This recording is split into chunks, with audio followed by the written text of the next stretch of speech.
All right, guys, y'all ready? All right, so we're going to have a few more join us. But just a quick poll here of the room so I know my audience tonight.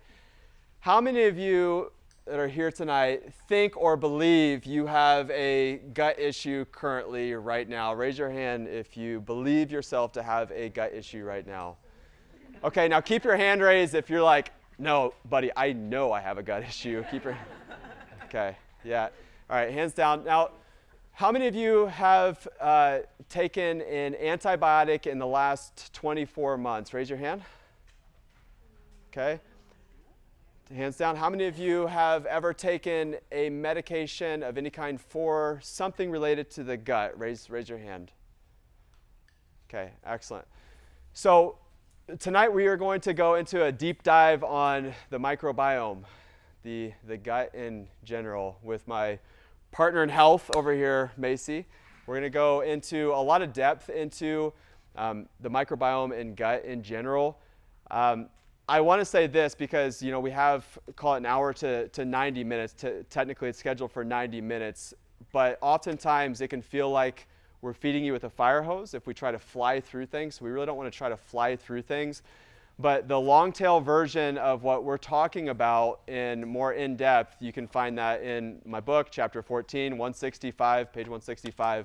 You can get really in-depth on specifically the gut on that and the restore and replenishing of the gut.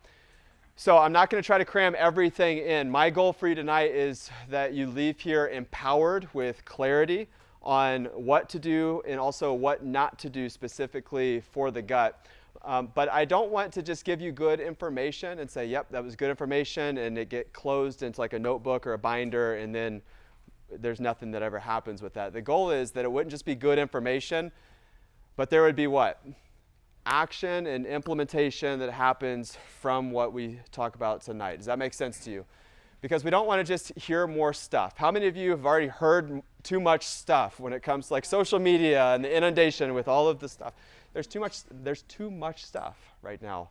And what we're lacking, though, is clarity with direction. And so that's what I hope to provide tonight, is clarity with direction here tonight. So as we're going through this, if you are a guest tonight, welcome to Restructured. I'm happy that you are here tonight. We'll give you an opportunity to plug into the community and even an opportunity to get your nervous system evaluated and checked. I do want to say this. If you're one of the people that raised your hands of a known gut issue, where you know that right now you have a known gut issue, don't leave here tonight without a plan to fix it, to actually fix it by addressing the root causes and having a plan in place with direction for the future. Don't leave here without knowing how to fix this, or at least a resource with Macy and I on what to do next. Because these things, when left there over time, unfortunately, they don't just stay there. Dysfunction leads to disease. And right now, the number one cause of cancer under the age of 50, the number one cancer is colorectal cancer for adults under the age of 50. How many of you have ever known somebody with colon cancer? Raise your hand. That's a terrible thing, is it not?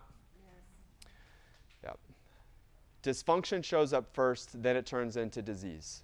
For something to turn into something that becomes 800 billion cells strong, for even the most sensitive of medical technologies to pick up on it, that had been going on for decades. And while there's not a known singular cause of colorectal cancer, we know that diet and antibiotics and plastics and tissue damage over time because of an imbalance of good and bad bacteria, inflammation over time, all of these things is a perfect storm to continually damage the lining of the colon to where eventually it does lead to things like cancer. And we talk about genetics. Genes load the gun, but environment and what we do absolutely pulls that trigger. So what we do makes such a big difference. So if you know somebody in your family who has already been diagnosed or has maybe even passed away, unfortunately, of a certain type of cancer, well, we have to kind of take a step back and say, well, genes load the gun, but what we do inevitably pulls that trigger. So what can we do about that? Because guess what we can't change? The genes that you were handed down. Well, what we can change is how they're expressed. The whole field of epigenetics, what is above the gene that controls the gene, actually determines how that gene is then expressed. On a rainy day, look up the name Bruce Lipton. Bruce Lipton. He is the father of epigenetics. He is the one who did all the experiments in the Petri dishes to determine how genes respond to environments and how genes change based off the environment that you create, and the colon is no different. And unfortunately, it's not just colon cancer that is rising. We are seeing more across the board, and also a lot of the diseases that are directly connected with the gut are rising. Things like anxiety and depression, infertility, which Macy is a specialist on that with women's hormones and fertility issues. Autoimmune disease is rapidly rising, unfortunately. And then all forms, early onset of cancer, metabolic dysfunction, diabetes. You're seeing these things on the rise, and the question is not how do we better diagnose these things or how do we catch them earlier. That might be a good idea, but more importantly, what is causing this rapid increase across the board of all of these quote-unquote random diseases and diagnoses? Because if we don't get to the heart of it and correct the root cause of it, what are we going to continue to see? Up and up and up. It's going to continue to move up and to the right. That's not what you want to see with your health. And so if we are not going to be a statistic, we have to live radically different. And we have to also take radical responsibility for what we can control. And I'm speaking from a place of experience on this one. 20 years ago at this point, I had terrible digestive issues that were causing me to run to the bathroom sometimes 10 times a day. I ended up with blood in the stool, and I'll save some of the fine print and the details on some of this, but I was miserable at one point. And I remember going to different doctors and bouncing around from specialist to specialist. I ended up getting diagnosed with inflammatory bowel disease, IBD, and we later found out that it was of the Crohn's specific nature. And I remember wondering, am I ever going to be able to think clearly? Because I had such bad brain fog. I wondered if I was ever going to have my short-term memory that would ever improve. I was already starting to not be able to remember people's names. And how many of you know a lot of these things are directly connected to the gut? It's the gut-brain axis. When I started getting blood in the stool that didn't stop, I knew that it was actually really serious, and that's when I got put on multiple medications. And I had so much hope in those medications that it would work and that would help me, and it didn't. 3 years later, I had even worse symptoms. I had more blood in the stool. I became a personal trainer. I couldn't get through a personal training session without having to leave to run to the bathroom. And so I know what it's like to suffer, but I also know what it's like on the other side to experience healing. I'm on 0 medications. I have no digestive issues. I have no blood in the stool. I know what it's like to live through pain and suffering and struggle and to wonder if there's ever going to be any change. I've lived through that. But the reality is there's a lot of people who are living through things and they just think it's their normal. It's their new normal.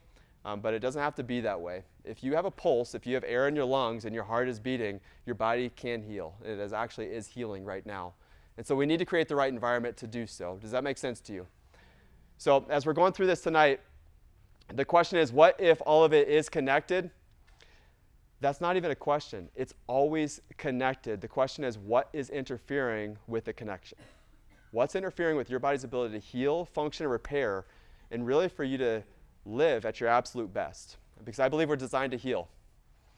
And ultimately, for us to be able to reclaim vitality, which I believe is our birthright, we've got to start identifying sources and root causes. And that's really the reason why we brought in Macy as our functional health specialist. She's a functional medicine practitioner, and she's just at the source of natural health information. I think you guys are going to gain a lot of value out of the experience tonight, but also meeting with her one-on-one. How many of you have already, is there anyone here tonight who has already started working with Macy? Yeah, there's a handful of you. Excellent. So she is a resource here for restructured practice members, and we'll give you more information on that and what that looks like. But ultimately, yes, everything is connected, but we have to have a game plan for how to address it. So with that being said, yeah. Macy Hi has guys, the floor. I'm Macy. I wanted to, you can change to the next slide. I wanted to kind of explain a lot of these diagnoses, these symptoms, these issues that you see here up on the screen is what a lot of Americans are dealing with, right? And I want to kind of help you connect the dots and understand how it is connected to the gut.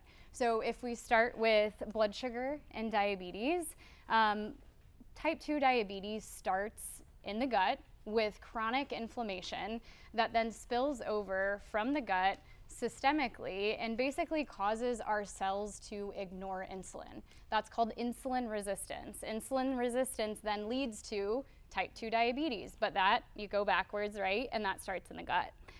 What's really interesting is studies have shown that people with type 2 diabetes have less diversity in their gut microbiome. So what does that mean? It means they have less of the really supportive, healthy probiotics that are really protective in the gut.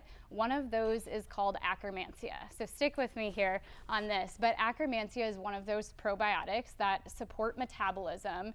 It supports the gut lining, it supports inflammation, it supports neuroinflammation.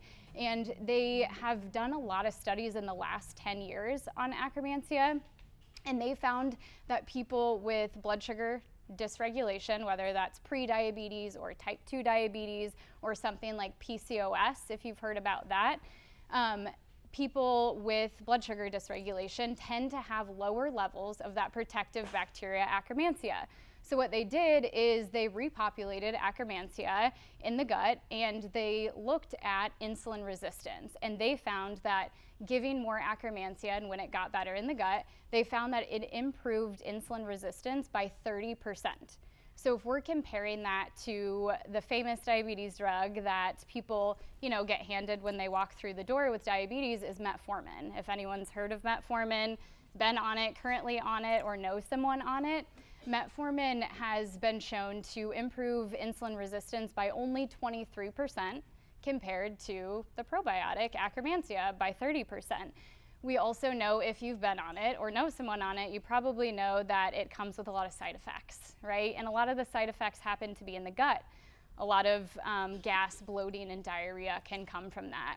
The benefits compared to Akkermansia can actually help repair the gut lining, improve insulin resistance, improve inflammation, and also improve cholesterol levels. So that is just one example of one specific type of microbe that lives in our gut that directly correlates to metabolism into blood sugar.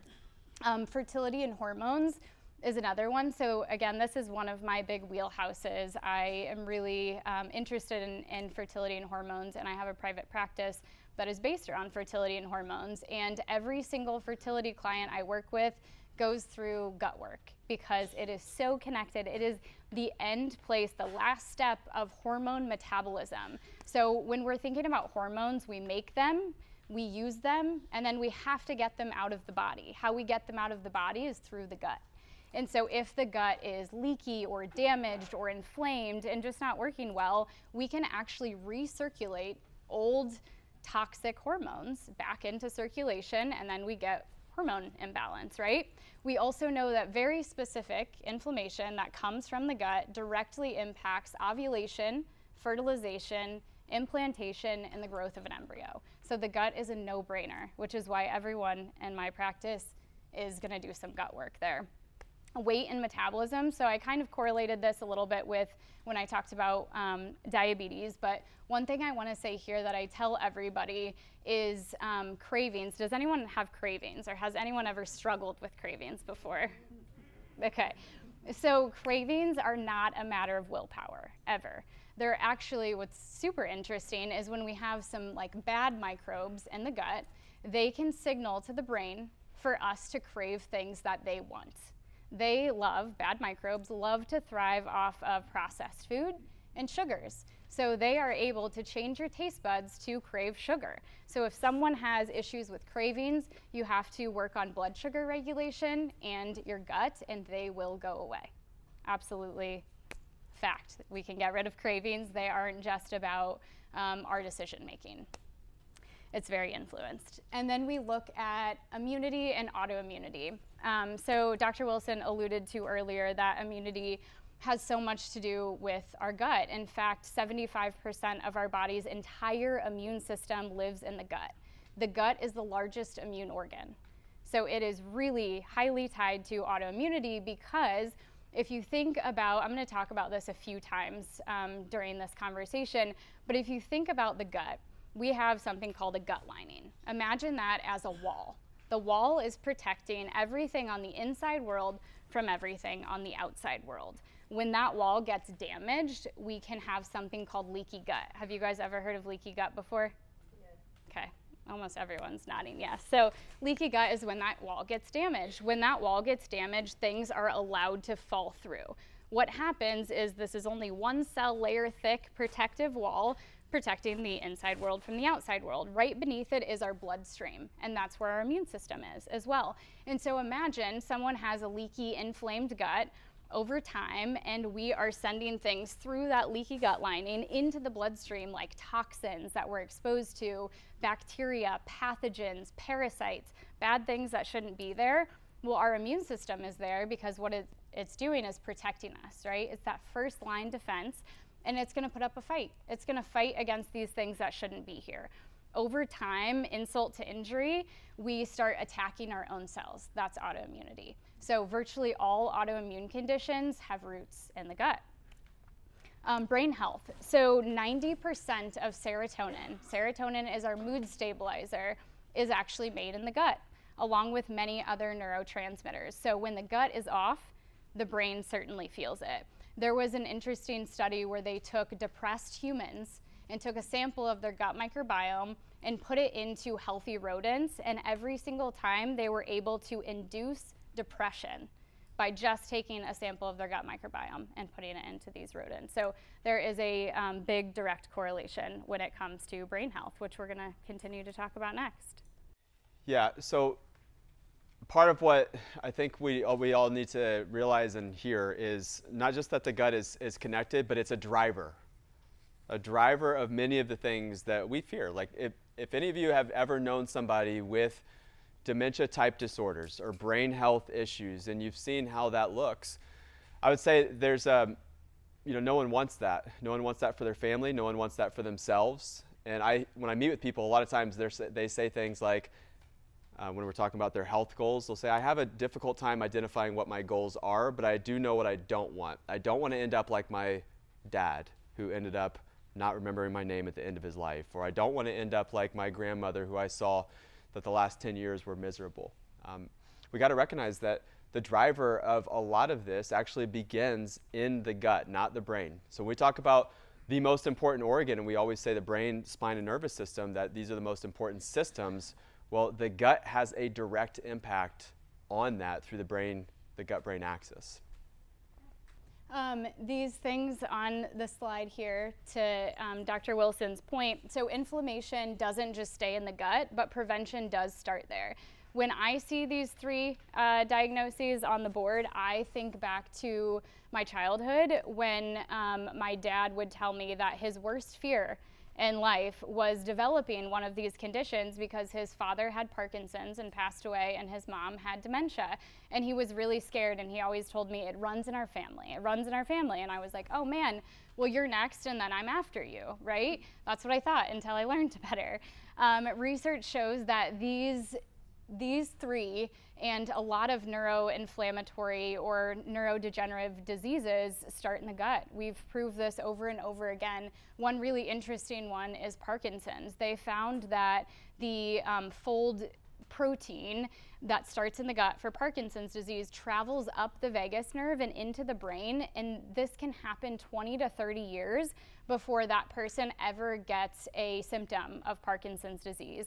And preliminary trials that are going on right now are actually looking at a certain microbe in our gut, a good guy, a probiotic, and they're finding that that probiotic can clear that protein and get rid of it, which is really fascinating, right? So I'm excited to see where that goes. But again, this doesn't just stay in the gut. If we have a leaky, inflamed gut, these toxins that go through that broken wall they start in the gut, right? But then when they get into the bloodstream, where does the bloodstream go from the gut? Everywhere. It knows no bounds, right? It goes everywhere. And a lot of these toxins have a high affinity for the brain. They travel to the brain and they create this low-grade systemic inflammation and neuroinflammation that compounds over time, and then this happens. But the seed gets planted way before the diagnosis happens. Yeah, and they're referring to Alzheimer's as type 3 diabetes now. And so we know there's a tight connection metabolically with brain health specifically. So if you don't want, or you want to avoid these things, you want to prevent these things, we have to identify the issues within the gut. We have to heal and seal specifically leaky gut. And there's ways to do that. Yeah, so over 60% of gut species cannot be grown in a lab. So what this means is we have a lot of bacteria that live deep into the colon, and that is where there is absolutely no oxygen present. And these species require specific nutrients and a specific pH and specific friends and family and neighbors for them to continue to grow and thrive. The only reason we know that they're there, because we can't culture them, we have not found a way to get them to live outside of the body because they are so specific with their needs. The only reason we know they're there is because their genetic footprint. So that's how we have an idea that it's about 60% more than we've studied. These species that we can't create, they matter most. Why is that? So researchers looked at over 11,000 metagenomes and found that these uncultured, unstudied groups of bacteria, again, that we haven't looked at, that we don't know about, are among the strongest predictors of overall health worldwide.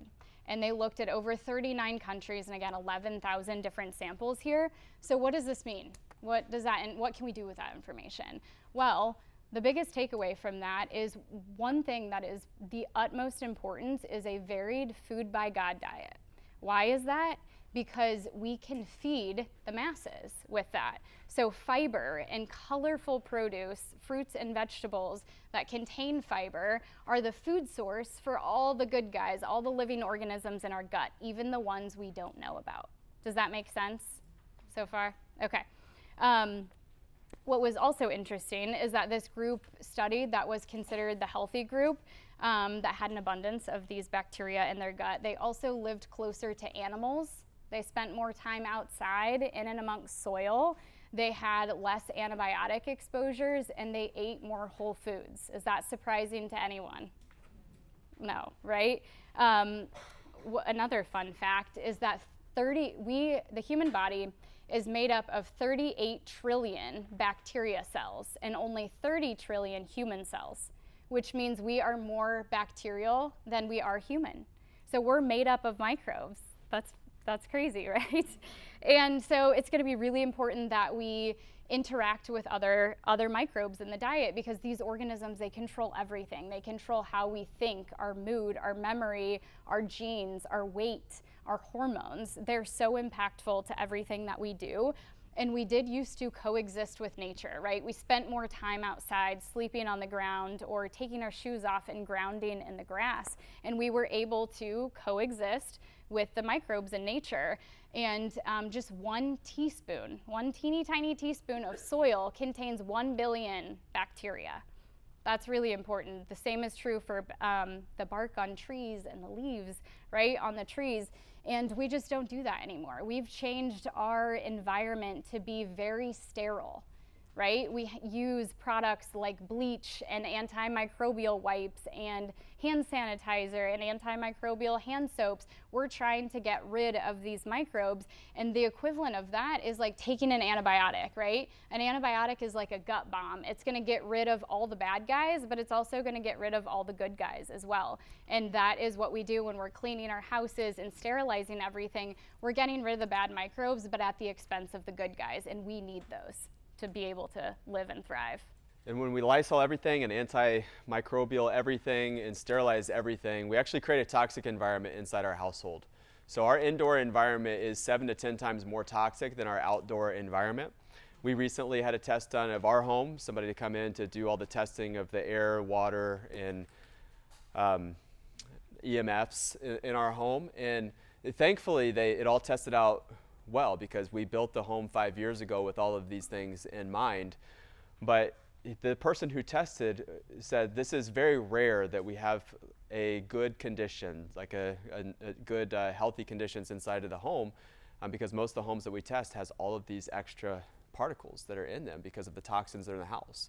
And we told them, we're like, no, we built with non-toxic materials, we clean with non-toxic materials. There shouldn't be any toxins in here. And it was really confirming. We slept really well that night, by the way. Felt like a sanctuary. But the reality is we try to antimicrobial ourselves to health, but we're actually making ourselves sick by doing so. My friend Josh Axe wrote a book called Eat Dirt. And the concept was to get back to nature, as close to nature as you possibly can with all of your consumption, but also all of your activities as much as possible. And when we talk about, Macy had mentioned the term food by God as far as the food plan goes. And you can really dig into that in chapter 10 of the book. We go in depth. It's one of the bigger topics of what can you eat? Because when we meet with people, oftentimes that's the question is like, all right, I know what I can't eat. You've named all the stuff that I shouldn't do. But now what do I do about that? And the simplest way and the simplest form to communicate this is just the simplicity of there's food by God and there's food by man. Food by God is from its natural state closest to nature, and then there's food by man that's manufactured, that's manipulated, and it's oftentimes chemically engineered. And those are the foods that we want to avoid. Those are typically processed foods. Those are typically hydrogenated oils that have been added to the foods. Seed oils have gained popularity in terminology. These are the foods that we want to avoid because they are going to be gut disruptive and they're going to feed the bad bacteria that are already overgrown. And most people, when we test them, have bacteria overgrowth in their body. Specifically, when we do gut tests, the stool test that Macy was talking about is called a gut zoomer. I'll show you an example of this. It's an incredible test that shows 5 different categories of inflammation and what's called dysbiosis, the balance of good and bad bacteria. It's going to tell you if you have active infection. There's a lot of people with dormant, active, underlying infection that's driving the ship, and they don't even know about it. You'd be surprised to find how many people that are actually, even probably in this room right now, having underlying bacterial overgrowth that is a driver for chronic health conditions. And so I think that is the future. I actually know that is the future. I talked about that in the book, that the future of medicine is going to be not personalization, but precision. And you're going to hear a lot about personalized medicine coming about because of all of the genetic testing that's happened. Lee and I have talked about that a lot on the podcast recently because of the work that's being done from the Human Genome Project, and now with AI, they are using genetic species and genetic-wide determining factors to, with the help of AI, make what they're calling precision medicine, which is like a drug based off of your individual genotype. And there are so many flaws that are inborn within that logic in and of itself, but you're going to be told the future of medicine is personalized medicine, it's genetic-based medicine. 10 years from now, we're going to say, whoops, that was a really bad decision to base medicine based off of your genes, which genes are very static. The epigenome is going to change over time. So I'm not talking about that when I talk about precision. I'm talking about knowing your biomarkers, knowing your inflammatory markers, knowing your gut species that are overgrown or that you have active infection, and then knowing that, because that's root cause work, and you can have precision with identification and then clarity with how to address these things with diet and supplementation and lifestyle changes. When you get clarity on that, then you can also have a good retest to say, okay, this is what changed, this is what hasn't changed, and here's what I still need to work on based off of me. Not based off of a program, not based off of protocol, based off of me. And that's personalization. I think that's the type of precision that more and more people are not only drawn to, more and more people need. And unfortunately, that's not really the first step with most gut work, with a lot of traditional approaches. Yeah. So I'm going to go over a little case study with you guys. So what you can see up on the screen right now is this is a 58-year-old female that I'm currently working with. You can see a list of her current diagnoses, things that she's dealing with, and some symptoms. And then on the other side, you can see her medication list that she's actively taking and the reason why she was prescribed these medications. And what you're going to notice is when she came to me recently, she had said, you can see she was in pain and miserable every day and doesn't like being on all of the medications. So she's dealing with things like type 2 diabetes, fibromyalgia, neuropathy.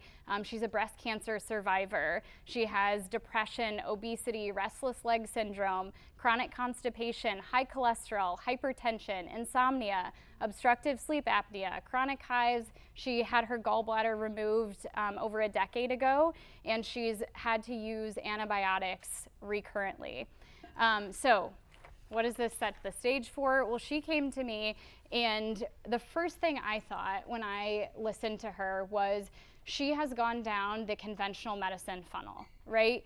And how conventional medicine treats people is there's a doctor for this organ and another doctor for this organ. So this doctor is going to put on blinders, and the only thing he's going to see is that one thing, right? And so it's a pill for every ill. They're going to prescribe something for what's in their wheelhouse. They're going to send you to someone else so that you can gather another medication, another diagnosis, and keep moving through the funnel. So we know the body doesn't work that way, right? It's not a bunch of separate parts that work individually. It is a part of a whole. So everything has a purpose, everything works synergistically, and that's what we do in functional health. We understand how the body works, and we work to remove interferences and give the body the right inputs that it needs to heal from a root cause whole body standpoint. So when I read all this, my immediate thought was we're going to the gut. The gut is a huge piece of this puzzle so that we can help her dig herself out of where she's at right now, which is why she came to work with us.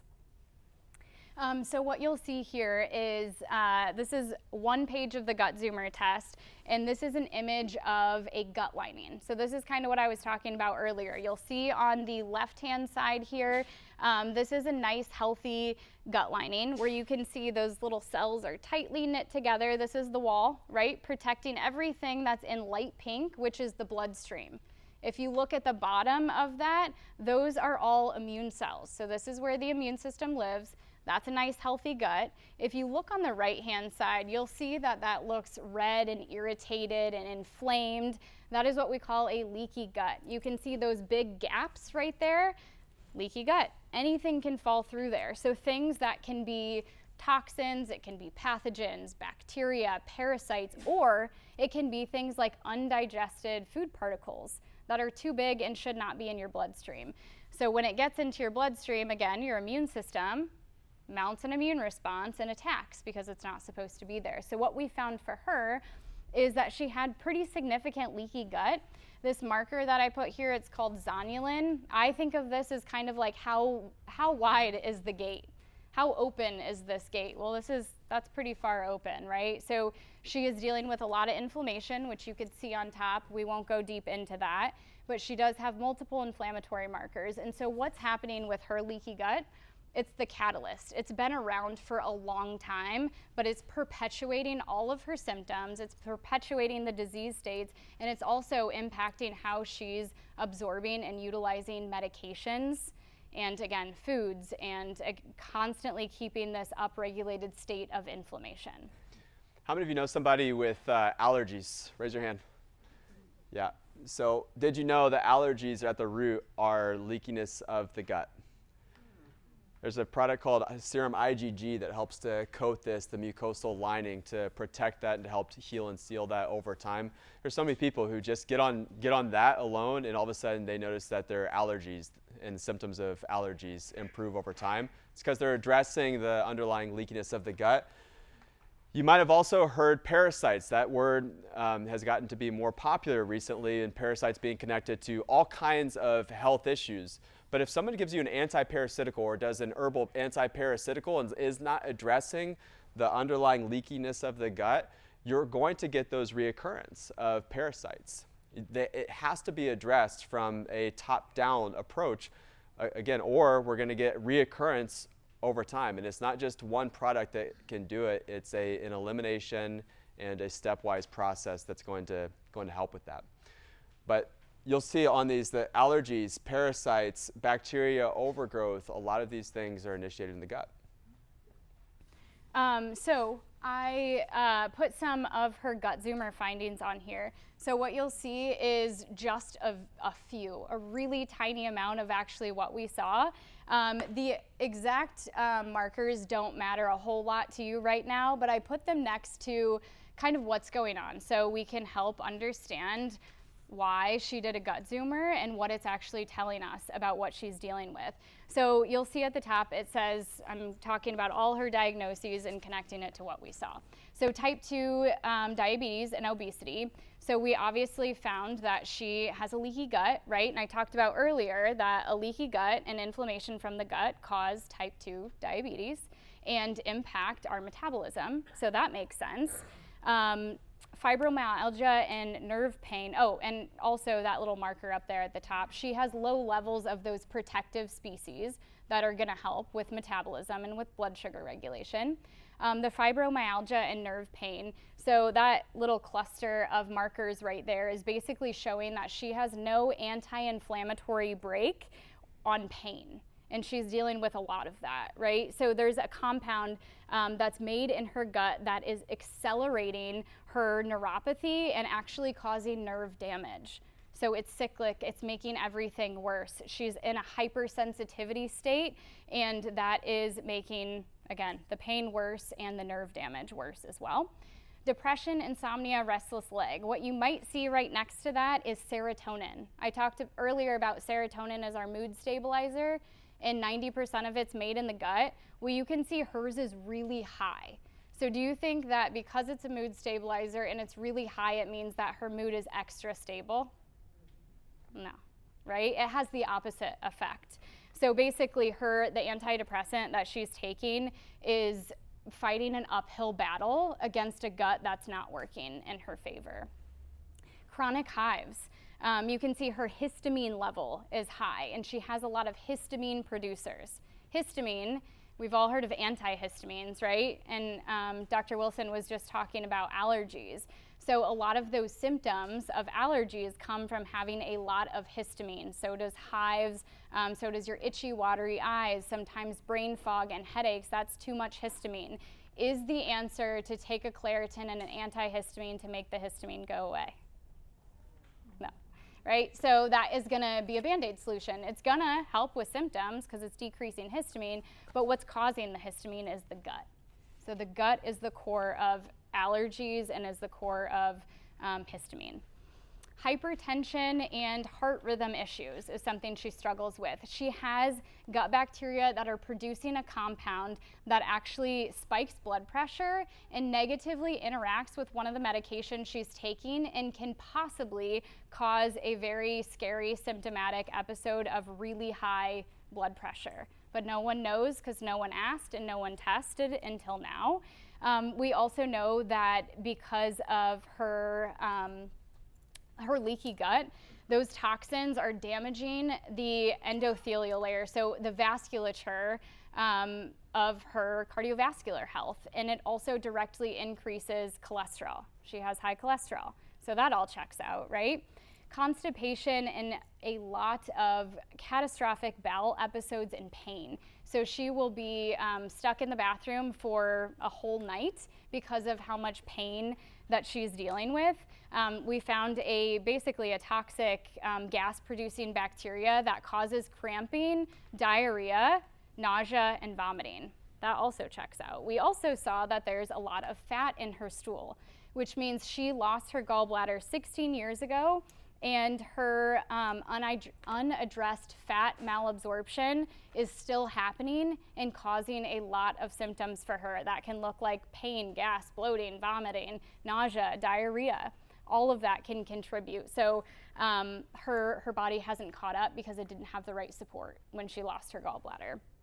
The last one is really interesting from a hormone perspective, is that she's a breast cancer survivor, and she's on a medication that's used to suppress estrogen in her body to help prevent estrogen cancer recurrence. But what you'll notice is an enzyme, it's called beta-glucuronidase, and it's 7 times too high, 7 times too active. What does this enzyme do? It's in our gut, and it basically undoes estrogen metabolism. So you heard me say earlier, hormones go to the gut to be escorted out through stool. This is basically causing her to recirculate all of that estrogen back into circulation. So this is undoing everything that her medication is trying to do. Mm-hmm.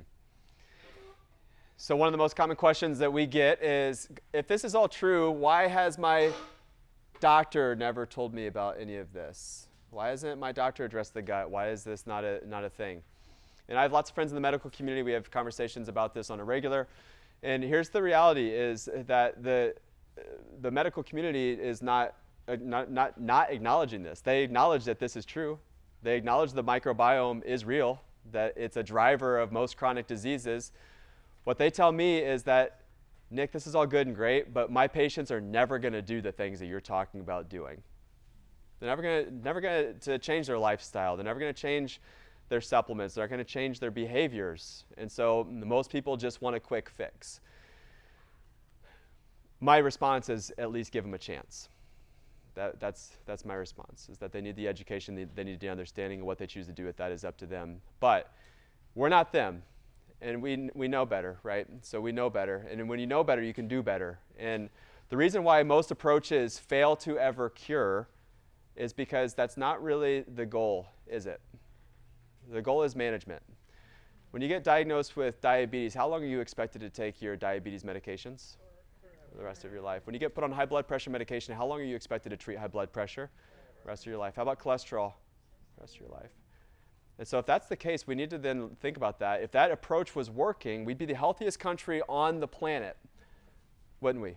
But in the industrialized nation, we rank dead last out of all the industrialized nations. We're 5% of the world's population. We take 80% of the world's drugs. We have the best of the doctors. We fly in doctors here to practice medicine, yet we rank and continue to rank year after year dead last. If we're not going, and by the way, Hoosiers, are we good or bad with our health? Yeah, we rank pretty low. So we're quite literally the worst of the worst in the world right here. So if we're going to not be a statistic, like, we should be doing things that look radically different from our neighbors and our friends and family. Like, your health, when you go to your family reunion, your health behaviors, your health habits, what you do on a daily basis should look radically different. You might be called weird, and that I would suggest is not a bad thing, right? It's not a bad thing. But we are all creatures of habit, and that's not a bad thing. But creatures will always find the path of least resistance. You and I will find the path of least resistance. All of us do. Who are my hunters? Any hunters here? Yeah, a couple hunters. In hunting, you follow game trails, so there's certain trails that get made. Yes? Yes? Okay, so how does that work? It's because what happens is that animals are looking for the path of least resistance. They see a big rock, they say, I don't want to stomp over that. They go around it. There's a big incline, it says, can I find a smaller incline? They find the path of least resistance, and then what happens to the next animal that goes through there? It'll follow the same path, the path of least resistance. Rivers find the path of least resistance, and humans, we do the same thing. The path is created by the infrastructure that we create in our lives, and it's based off the decisions and our inclination and tendencies towards certain things. So what I'm saying right now is that we can change that path that we go down, but it's going to take a concerted effort, like plotting a big rock in the middle of the river, like architects do with changing landscapes. They can actually change that river. They can redirect the course of a river by making some changes, but those changes are typically pretty radical changes. So I don't want to paint the picture that it's like small things to change. It's big changes to change your life. It really is. The infrastructure is the most critical part of that. So what is the infrastructure made up of? Is your health team, who you trust with your health care and health decisions. It's made up by, yes, our behaviors, but it's also our philosophy of those behaviors. Like, not just knowing what's good to eat, what not to eat, but our philosophy of why we would never eat certain things. The tighter we have those, what we call solid yellow lines around our behaviors and what we do. Solid yellow lines on the interstate, what does that mean? You don't what? You don't cross. You don't go over that. So the tighter we have those solid yellow lines around some of those things, by the way, it's based off the infrastructure and your philosophy and paradigm that you live in, the more likely you are to create infrastructure where that path of least resistance will be all positive things, positive behaviors, and you'll be inclined, or your tendencies will move towards that. But in order to do that, we've got to create that. And again, that goes back to paradigm, and it goes back to our daily decisions that we make and who we trust with our health. And so what I'm saying with this is, why don't most approaches address this? Because the path of least resistance would suggest that you're not going to do it. That's why most approaches are not going to, because it takes more education, it takes more thought, it takes an infrastructure that's going to be supportive, and it takes participation in doing. Does that make sense? So of course there's not going to be a multi-trillion-dollar industry that's built to scale that's going to have that one part of the equation that is you involved that they can't control, because that's something that's not going to be able to be scaled. But what can be scaled is quick fixes. But those are not actual fixes. Those are Band-Aids, and over time, it's worse than kicking the can down the road. It's putting a Band-Aid over the real problem while the underlying issue permeates, gets worse, and then snowballs into a place where then it's all of a sudden something that shows up in a medical test that says now it's urgent. No, it was urgent all along, but the urgency of communication wasn't there. We have to take the urgency and communication ourselves with testing dysfunction before it turns into full-blown disease. Does that make sense? So why do we not address the dysfunction first? I would suggest that we should. Find the dysfunction, correct that, and those little things, those little whispers that we hear, those symptoms that we get, address the whisper before it turns into a full-blown scream. By the time it's screaming at you, oftentimes it's very advanced. It's very difficult to address. But your body whispers before it screams, does it not? So, we don't come equipped with a with symptom like indicator light on our forehead. I think that's probably a good thing. So Max, I know I can't see that about you, that you've got a something going on because there's a check engine light on your forehead. But that is our symptoms. It's our check engine light that goes off in the car. The check engine light goes off in the car, tells you, hey, that's an indication. You got to figure this out, buddy. You keep driving you go from here to Atlanta with that check engine light, and you are rolling the dice. How many of you, if you had a check engine light on, you try to drive to Florida? You don't do it, right? But what do you do with your body? All these warning signs are going off, and you're like, I'm planning retirement, baby. No, you're not. Your retirement's going to be a lot of medical appointments if you're not careful. So we got to address it now. Otherwise, it's going to be a big problem later. Oh, okay. So probiotics aren't the fix. So a lot of people think about gut health equals I should take a probiotic for my gut health, right? So that is like rolling the dice, because you are supplementing blindly. You don't know that that's what you need unless you test. I won't say never. I try not to never say never, but I almost never recommend a probiotic to someone without testing, because I don't know what strains of bacteria they need. And if you give too much of a good thing, it's not a good thing. It's still dysbiosis, it's still imbalance. And there's a population of people that if you give them that probiotic and they don't need it, they're gonna be even more symptomatic and in a worse place than they started. So it's not about just taking a probiotic, it's about understanding and guessing. And testing and not guessing. Guessing is not a strategy. So what you'll see up here is just a few pages of a gut zoomer. It's not even all of it. It's a hefty test with a lot of good information. So imagine, you can see all these teeny tiny bits of information if we just guessed on all that. And we just said, here's your protocol, try this, see what happens. What happens? Well, you wasted a ton of money, probably. You wasted a lot of time and energy and effort on the wrong thing because you didn't know what you were doing. You didn't have guidance, you didn't have data, you didn't have a test to tell you where your main root causes were and what to do first. So that is why I always recommend testing, not guessing. I do a gut zoomer test in my kiddos, and myself, and my parents, and my husband every 6 to 12 months so that we can check, we can prevent, because the key to all of this is prevention, right? Finding out what is going on in the gut so that it doesn't lead to dementia, diabetes, infertility, hormone imbalances.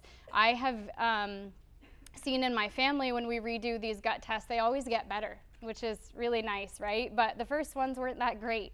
But we've moved on and found a lot of clarity and a lot of answers, and it eliminates a lot of stress and mostly guessing for us.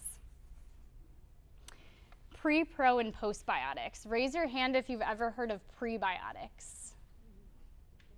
A lot of people. What about probiotics? I think that's everybody. What about postbiotics? A couple people. I like it. Okay. So that's kind of what I expected. So this is a normal cascade. We start with one, we end up with the next. And so prebiotics are the food source. This is the fiber and the polyphenols. Think about those as just colorful produce. So we want a lot of good variety of colors, and we want a lot of good fiber because they are the food source that we eat that feed the probiotics in our gut. Those probiotics are living organisms that require a food source so that they can grow and that they can thrive. This is our workforce. These are, again, the live organisms, the bacteria in our gut. They make something called a postbiotic. So this is the output. This is a byproduct. And these guys are actually, they deserve a lot of credit because they do the heavy lifting. They help decrease inflammation. They help feed the cells that line the intestine. So I talked about that several times, right? That leaky gut, that picture of all those cells tightly knit together. Well, for those guys to live and thrive and survive and remain healthy, they have to have postbiotics as their food source and their fuel source to help replenish them and keep them healthy.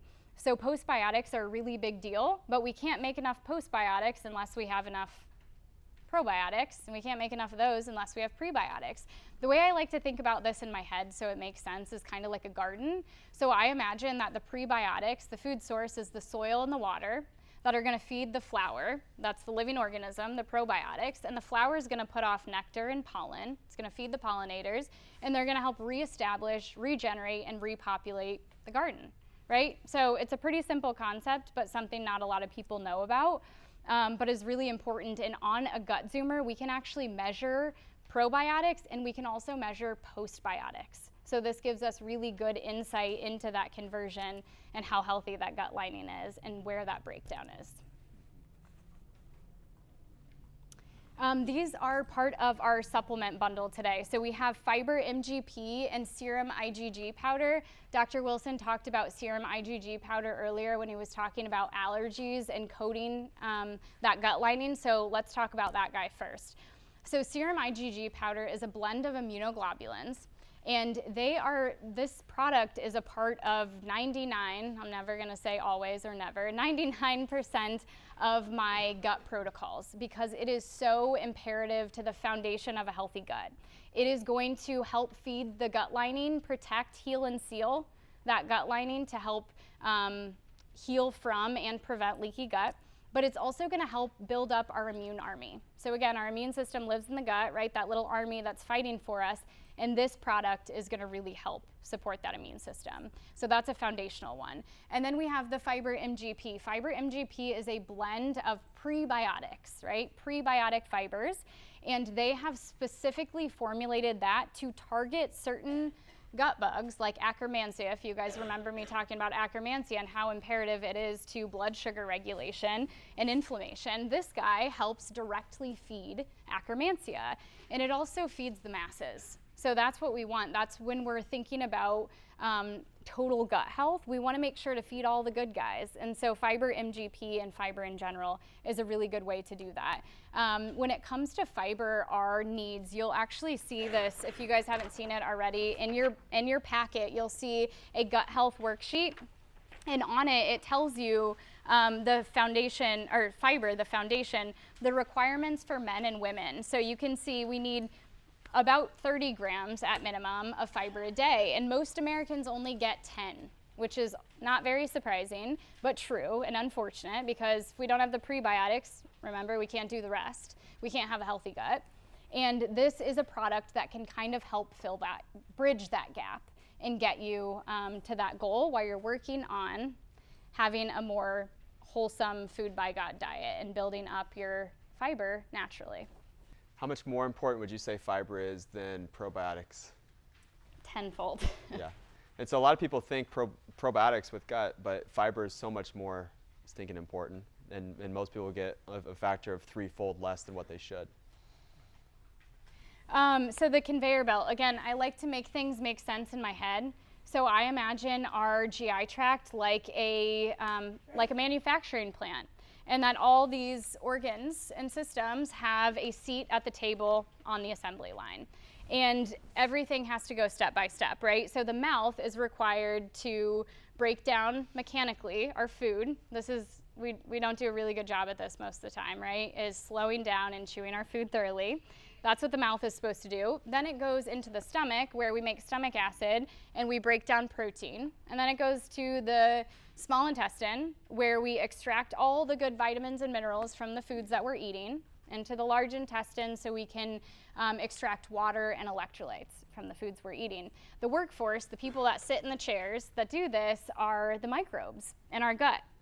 And so why this is important, if you'll see here, if upstream fails, downstream compensates. So the reason I'm explaining this to you is because if you imagine that thought process, and what if someone on the assembly line decided that day they don't really feel like doing their job very well? They're only going to do it at 50%. What's going to happen to the next person on the assembly line? Yep, they have to do their job plus half of the other person's job in the same amount of time. So the end product isn't going to be very efficient, right? This is what we call dysbiosis in the gut. So if the mouth, we're not chewing our food thoroughly, we're not breaking it down, we're asking the stomach then to do the job of the mouth and the job of the stomach, and this snowballs. And then we get symptoms like gas and bloating and excess fermentation. We feed the bad gut bugs, we have pain, we have diarrhea, we have constipation, when that could be quite avoided by allowing the assembly line to do its job really well. It is all based on signaling by the nervous system. We have to slow down and send those signals properly. So the first step of digestion is actually seeing food and smelling it. When we see food and we smell it, we start to make saliva. Saliva has enzymes. And then we start to chew our food, we chew it really well. When we're chewing our food, it sends the signal to the stomach, hey, you're up next, you should go ahead and start making stomach acid to prepare for this. So imagine that scenario if you were back on that assembly line and you did your job really well and you told your neighbor, hey, you're next, you should start preparing for this. That end product is going to be much more efficient, right? It's going to work properly, but that's all about slowing down and getting those signals from a good, healthy, functioning nervous system. Seeing it and smelling it. I've got a 14-year-old right now who you'd think that he was starving. Like, he gets over food and he's like shoveling it into his mouth and it's never enough. I'm like, dude, slow down. Like, seeing and smelling is like, I don't know if he even saw either one, like the food or smelled the food. It's just shoveling it into his mouth. But how many of us do that though? Like, we're in a hurry and just go through and we don't even, we're just doing as fast as we can. Or how many of you have ever eaten standing up because you just don't have enough time? It's like you're at the counter and you're just going to town on food and it's like, slow down. You know, the French take like 3 hours to eat. They eat a lot of bread. They don't have gluten issues. Interesting, huh? They also don't spray their breads. So slow down, the signal. So when we're stressed, we're emotionally stressed or physically stressed, we don't digest very well. How many of you have ever been in a stressful situation and you're like, my stomach hurts? Anybody ever experienced that? Or how many of you have ever had a back injury and then tried to have a bowel movement? How'd that go? Not so well, right? Because the nervous system is tightly connected. The nerves in the lower back go directly into digestion, directly. And so there's a tight connection between the nervous system stress, and also digestion. And the problem is that, again, we kind of miss that component. We missed that component on the nerve chart. We were all taught in 6th or 7th grade that there's anatomy and there's physiology and the nerves that come out like little wires that grow off of like your organs were growing like fruit. You remember this? Well, we forget that there's direct wiring to all of our organs from our brain, sending the signal down to the organs, and it's what controls everything. It's what allows the symphony, the orchestrator of our hormones to function all correctly. It's what allows the pre-digestion to take place. is this thing that's happening inside of our brain that's sending the signal down our spinal cord out to the nerves and telling our body what to do and when to do it. It's the preparation. But if our bodies are physically or chemically or emotionally stressed, guess what's also happening is there's a breakdown or a short circuit, and that's what we call subluxation. Everyone say subluxation. Subluxation. It's when there is a breakdown or a short circuit in the nervous system, specifically the spine itself. When the spine shifts out of its normal position and stresses those nerves, you're going to have stress signals wherever those nerves go. And we use the lower back as an example, as an extreme example of when you have a bad back, how does digestion look? We'll take that to a not so extreme example, and you go upstream in the neck as an example. Those nerves are the ones that come down to the chest cavity. They go to heart and lungs. How many of you know the first symptom or sign of a heart attack in males is what? Oftentimes it's what? The pain that shoots down into the arm. Those same nerves that go down to the arm are the same ones that go where? To the heart and lungs. It's tightly connected. That's why some people, they have anxiety as an example, and they'll notice their heart flutters. How does that work? Well, it's because there's a tight connection between the nervous system and organ systems. And we have to recognize that over time, if there's stress there, those signals will be disrupted, and the longer that's left there, the more likely dysfunction is to turn into disease. So when do we want to know about that? Yesterday, as soon as possible. We don't want to know that when symptoms show up. We don't want to know that when it's all of a sudden the wheels are falling off the bus. Now that's call it an emergency. Now it's a situation where we got to take, urgent action. I had a patient who, Caitlin, who, long-term patient, and she had lower back problems, and she had a slight scoliosis, and she was getting great care, great results, and all of a sudden her lower back pain, sciatica, started to go away. And she was feeling great. She's back to doing all the things she used to be able to do. When the pain goes away and the problems go away that originally caused somebody to come in, what do a lot of people want to do? Stop. So all of a sudden, life got busy. We stopped seeing Caitlin for a period of time.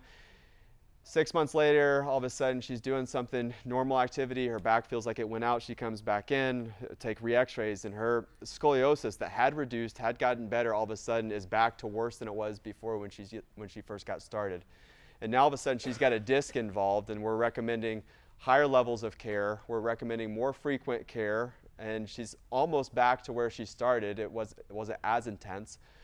But the point is that because when we judge our health based off of symptoms, we tend to make decisions flippantly based off of whatever we're feeling in the moment.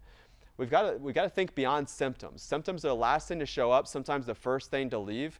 And again, there's got to be an infrastructure in place. There's systems and inclinations that we have that protect us from making decisions based off of the here and now, based off of do I hurt or not hurt?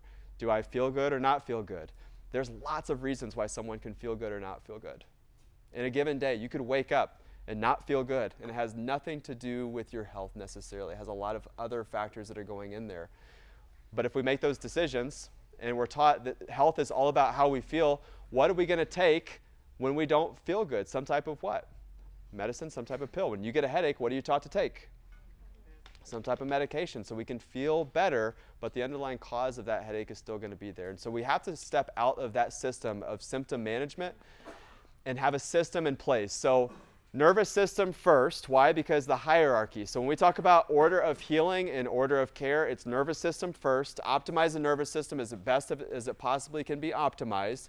Test it and make sure that it's being optimized. A lot of you are practice members, and this is what you're already doing with neurospinal care, is nervous system first care. That's one component of the nervous system. There's thoughts, traumas, and toxins that influence the nervous system. So we got to go to gut next. Gut is the next step in the hierarchy of healing, is addressing the gut and optimizing the gut. When you have nervous system that's optimized and then you optimize the gut, you've got the double-edged sword for health. And that is the idea, is that when you have your nervous system and gut now firing on all cylinders, now all of a sudden you've got the right circumstances or the infrastructure to really be healthy. And that is the idea. So when we talk about testing, I want to be clear about this because I talk about the gut zoomer and people ask, what is that test? And I say, well, it's an at-home stool sample. They'll say, I think I already did that. I did this Cologuard thing, which is wildly different. Cologuard, as an example to speak directly to that, that's going to test the specific DNA related to colon and colorectal cancer. There's other reasons why someone might have it and might do it, but it's going to miss the root cause dysfunction. It's going to miss bacteria. It's going to miss the postbiotic needs. It's going to miss underlying infections. It's going to miss a lot of things. But colonoscopy, a lot of people are recommended colonoscopy after certain ages and for other reasons. Colonoscopy is testing structural damage. You're looking for polyps, you're looking for cancer, but you're looking for the thing that's already there. By the time you find it on a colonoscopy, that has been developing for most of the time decades, and now you're catching it. It's going to miss microbial imbalance, it's going to miss dysfunction, it's going to miss inflammatory patterns that would have set that up, it would have missed tissue damage along the way, early onset of tissue damage at least. Basic stool tests, sometimes people get those and they're looking for parasites specifically. A lot of those test between 12 and 15 different parasites. There's hundreds of parasites that we get exposed to, and there's literally no way to test all of them, by the way, but there are ways to test effects. The basic stool test is going to miss common pathogens. It's going to miss diversity in the stool, metabolites, upstream metabolites that would have contributed to the problems. So the gut zoomer is more of the in-depth work. It's more of the dysfunction. It's more of the inflammation. It's the culturing out of the bacteria, overgrowth, the balance of good and bad bacteria to help with targeting. Now, if you pair that with some of the other testing, as long as it's non-invasive, then it can be really helpful. You don't want the invasion of testing that's going to also cause tissue damage, though. And so when we talk about gut symptoms, and I asked when we first started, how many of you have known gut issues right away or right now? Just know that those symptoms are your body's way of saying, hey, something is off, but it's responding, it's signaling, it's sending out signals. It's like we watched the Titanic. My boys sat through the full Titanic movie. We had to cut some of the scenes, obviously, but they sat, it's like 3.5 to 4 hours long anyway. You know the scene in Titanic where they do the flares, at the end of the movie? They're sending off the flares. They're trying to get people's attention for the boats to come back. Your gut is sending off those flares. It's got flare guns. It's sending the signals to say, hey, come back. There's something you can do. It's wanting help. There's necessity for change because the current environment that it's in is not supporting health or longevity or vitality. That's what the symptoms are. The body's just responding to the current environment that it's in. Change the environment, everything else tends to change. And we start restoring function, you're restoring vitality from the inside out, building resilience, building health. That's the idea. Okay, so I want to walk you through one of my fertility client case studies. So she came to me after 10 years of chronic anemia, acne and infertility. She was 39 years old. She went through the conventional route and they told her to take high-dose iron pills and that she needed to do IVF. And then she was like, I don't think that's going to work for me. I'm going to go see someone more functional. So she went to a functional medicine practitioner, and her functional medicine practitioner took her off the iron supplements and put her on beef liver and then gave her supplements for her acne. So what's everybody missing? Why? Why has she had anemia for 10 years? Why is she struggling with infertility? So when she came to me, I decided to test her gut. So I was like, hey, we have to do a gut test. And she was like, I feel like I don't need a gut test. I have no gut symptoms. I have a normal daily bowel movement. I don't even have bloating. And I was like, if you're bleeding from somewhere. So if you guys hear me on this, I say this 100 times a week in my practice, is anemia is not normal. We have to figure out why someone has anemia. So if you know someone with anemia, if you have anemia, just know that an iron pill or supplementation is not what you should be doing. You have to figure out why you have anemia. It can be a serious condition.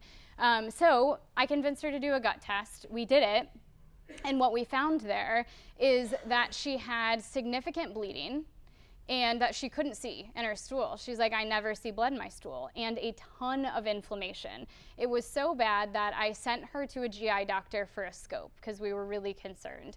and her GI doctor did a colonoscopy, and he wrote a report and he said, perfectly clean, healthy GI tract, no issues. And then he said to her, your other provider must have done a bad test. That test doesn't work. So I did what any logical person would do, and I retested to see if it was, maybe the sample got swabbed, maybe something happened. We retested and it was worse, more blood and more inflammation. And I wrote a note to her doctor and I said, it is up to you to find out where she's bleeding. She's bleeding from the gut and she's massively inflamed, find it. And he agreed to do a camera pill that she swallowed so he could see her whole intestine. He found significant bleeding Crohn's disease in her small intestine. She has had this for over 10 years. And no one asked why. They gave her an iron pill and beef liver and said you should do IVF. But to be fair, she had no symptoms. So this is also a big key to remember, that you don't have to have obvious gut symptoms to have a dysfunctional gut, right? And so what did we do? Well, we worked on her gut, we healed her gut, we worked on her iron stores, and we decreased inflammation. And what happened? What you're gonna see here is we retested a full iron panel, and you can see kind of faintly those dots, they're the before, and those previous markers here, if you see ferritin, it's iron storage. It was 4. It's now 92. Her iron in serum was 16. It's now 113. Look at those dots. They're all in the almost exact middle of a normal range.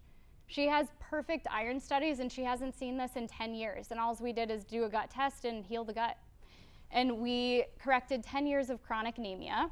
This guy is called calprotectin. We measure this on a gut zoomer. Hers was 836. This is inflammation in the gut. It's now 33, completely normal. This is blood in her stool. It was high at 12. It's now almost 0. Blood and stool gone. She said to me after we fixed her gut, she is not on any medications. She's not doing any injections, any IVs. We have been able to completely manage this from diet, lifestyle, and supplement protocols that she's done. She said after we did all this work, she's like, you know what's interesting is I had gut symptoms, and I didn't know because I had them for so long. I didn't even realize they were symptoms anymore. That was my new normal. She's like, I was bloated. I didn't realize that my stool didn't look normal, because now it does. I didn't know stool was supposed to be light brown. I thought it was supposed to be really dark, because that's what I always had. And that's what I hear all the time, is people discover symptoms after we fix the gut, and they said, I'm not bloated anymore, but I didn't realize I was bloated for 20 years, and now I'm not, so now I notice it. So she is the perfect example of test, don't guess. Everyone deserves customization, and that is why we have initial vitality strategy sessions. So if you want to scan this code, you can also get the link at our front desk if you don't prefer QR codes. But what this is, the session is a sit-down one-on-one with me where we deep dive into your past, your present, and we talk about your future goals, and we make a plan for moving forward. We decide what test, what functional test or blood test or gut test or urine test that you need that's going to fit your exact goals and your symptoms. And then we come up with an idea of how much support you might need as well. So we can pick the perfect next step for you. You guys, I love what I do. I love what I do here. I could almost cry thinking about it. I didn't know that was going to hit me. Let me help you, because I want to. I love what I do. And this is dramatic. Did not expect that. We love you too. We're Yeah. so happy you're here. Let me Appreciate solve your problems. Yeah. Didn't know that was going to hit me. Yeah. Yeah, thankful for you. Yeah, thank you. Yeah, so I really do a lot of detective work, and I want to help you get better. And so this is the first step in that. Sorry. So how do they start working with you? What's the cost to that? So initial vitality sessions are $150 for that first in-person visit, and then we decide from there what you need. Yeah, and where to go. And so a lot of people, they know, they're like, man, I need to do a gut test, or I need to do a hormone test, or I need to do X test. It's good to sit down and work through what that looks like long term, and what that plan is for, okay, is there going to be a retest? If so, when? What does that look like on how, when you get the report back, it's going to look like Chinese, so we're going to have to work through what that means, and then a targeted approach of what to do about that. So that's what the initial strategy is to detail all of that out. How many of you here tonight, right now, that you're like, man, I know somebody who has gut issues. I wish they were here. Raise your hand if you know somebody like that. Yeah. So we are recording this, and if you simply see the front desk and get on the list for that, they will get you the replay of this, a private link that you can have access to share with them. An easy thing to do is also bring them to a workshop. So our next workshop is disc restoration. And this is all about spinal discs. So if you know somebody who has herniated, bulging, or degenerated discs, this one is for you. Because we are going to go into how to restore discs naturally in the spine, how to rejuvenate and regenerate discs. They can be regenerated. And also, this is the spinal decompression introduction workshop. So we now have a tool that can help with spinal discs. So someone who has a disc bulge, disc herniation, stenosis, or degeneration or arthritis of the spine, this is a workshop for you. And as you can see, our workshops fill up. We do have to waitlist and cap them, so you guys get first dibs at this one. So the QR code's up there on the screen. If you know that person who needs to be here at the workshop, make sure you register them as well. You can also see Adrienne at the front desk. She will help you with that. That is a Tuesday night. That's June 30th. And there are going to be limited seats on this one, because we are going to also potentially, if we can move the tables out here, do a spinal decompression demonstration. So sign up for that. If you are getting I know some people come to the workshops with the expectation of the discounts on supplements.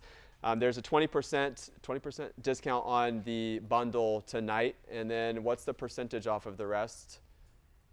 10% off of all the rest of the products. So you can see the front desk on that. We do this thing called Dinner with a Doc. How many of you have ever been to Dinner with a Doc with us? Awesome. That's a good percentage of the room. Do you know how that was actually formed? The Dinner with a Doc was initiated because of my own health experience. When I was struggling with my issues, I was sitting down with my father-in-law, Brad, his business partner, JT, and I was struggling with my own health. I was struggling with what I was going to do with my future, and we were sitting down at dinner, and JT kind of lost his mind on me that night. He was like, dude, wake up. You don't have to just stay on drugs for the rest of your life. This does not have to be your long-term game plan. You need to meet my doctor. My doctor's name is Dr. David Erb. I need kind of a cool name for a natural doctor, by the way. It's E-R-B, not H-E-R-B. And he's like, you need to meet my doctor. My doctor changed my life. He can change your world, like literally. And he started just going off about his doctor. And I don't know if I heard everything that he was saying, but I felt it. Do you know what I mean? Like, I felt it. And I'm like, all right, deal. I need to meet this person. And I'm so thankful that JT spoke up that night. And because he spoke up, I got introduced to that doctor. And literally, my whole world has been changed. Like how we live, how our family operates, how my kids are being raised. My mom and my dad changed their life because of JT speaking up that night. And I think about that. I think everyone deserves that opportunity to have that type of conversation. At least the empowerment of the information. And what we do about that is completely up to us. But that's what Dinner with the Doc is for new people to get introduced to the principles of vitality and vitalism. The body's designed to heal from above down, inside out. It happens first through the nervous system. And our body works when we work. And so that's the Dinner with the Doc. We all kind of break bread together without actually eating bread. And it's homemade food now. So we are doing Food by God dinners now, which is awesome. So we make the food thanks to one of our people, Amy, and then we all eat together. It's great food too, which is an awesome side benefit. So we're not feeding you pizza and then telling you how to live. We're actually feeding you really good food. So that is June 15th at 6 p.m. Thank you guys. We appreciate you guys. Have a good rest of your night.